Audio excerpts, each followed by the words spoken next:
প্রতিবন্ধী দিবসে আমরা এটাই জানাতে চাই সরকারের যে আমরা ঢাকা সিটিতে অটোরিক্সা চালাতে চাই।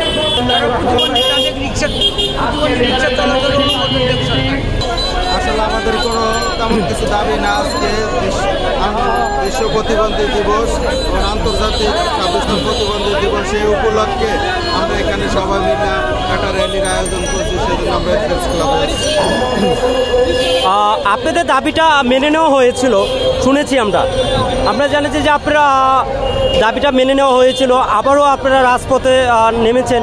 আমরা কোনো দাবির জন্য রাজপথে আসি নাই, কিন্তু আমরা আসছি আজকে আমাদের প্রতিবন্ধী দিবস। সেই জন্য আমরা প্রতিবন্ধী দিবসটা উদযাপন করার জন্য এখানে এসেছি। আমরা কোনো দাবি দেওয়ার জন্য আসি নাই। আমার কাছে সরকারের জন্য একটাই দাবি, আমাদের যাতে বাধাবিহীনভাবে আমাদেরকে কর্ম দেওয়া হয়। দর্শক দেখতেই পাচ্ছেন এক প্রতিবন্ধী ভাই সে জীবন জীবিকায় আছে, অটো চালাচ্ছে। সে মানুষের কাছে হাত পাচ্ছে না, হাত না পেতে উনি রিক্সা চালাচ্ছে, অটো চালাচ্ছে।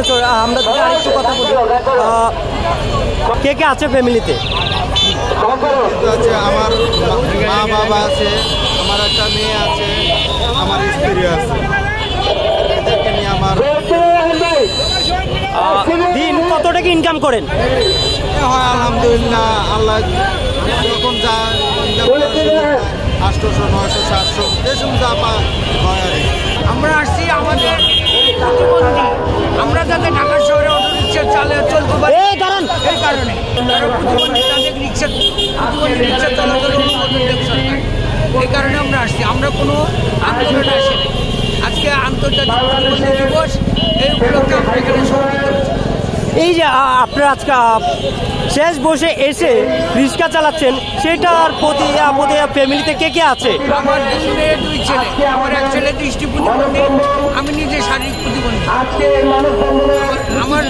আমি মুক্তিযোদ্ধা, আমি একজন মুক্তিযোদ্ধা। ভাই দাঁড়ান, আমি দাঁড়াইতে বলছি, ওর সাথে আমি বুঝবো। আমি একজন মুক্তিযোদ্ধা।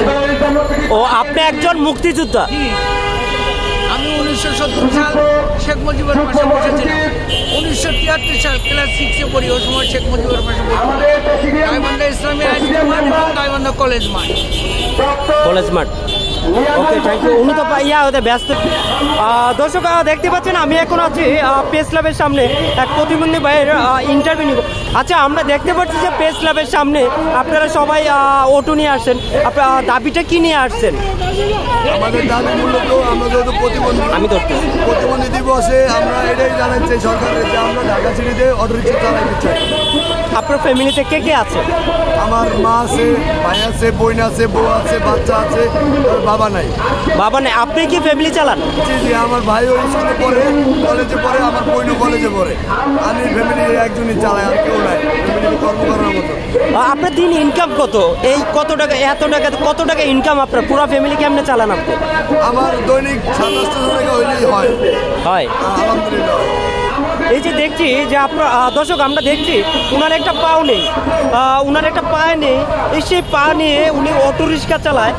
দর্শক, আপনারা যদি একটু দেখেন, লোকটা কিন্তু পুরো ফ্যামিলি একাই টেনে নিচ্ছে। আমরা যদি একটু আপনাকে দেখানোর পর আমরা যদি একটু দেখাই, উনার সাথে আমরা কথা বলে যেটা জানলাম, উনি কিন্তু পুরো ফ্যামিলিটাই চালায়, উনি একা বহন করছে। আপনারা যারা ইন্টারভিউনাকে দেখবেন, এই দেখেন আমাদের বাংলাদেশে এমনও লোক আছে যারা পাও থাকতে পায়ে নেই, হাত নেই। উনারা এখনও রাস্তায়, কেউ হাতে অনেকে ভিক্ষা করছে, অনেকে হাত পেতে নিচ্ছে। উনি হাত পেতে নিচ্ছে না, উনি একজন অটো চালাচ্ছে, ফ্যামিলিটা অটো চালায় উনি নিয়ে যাচ্ছে।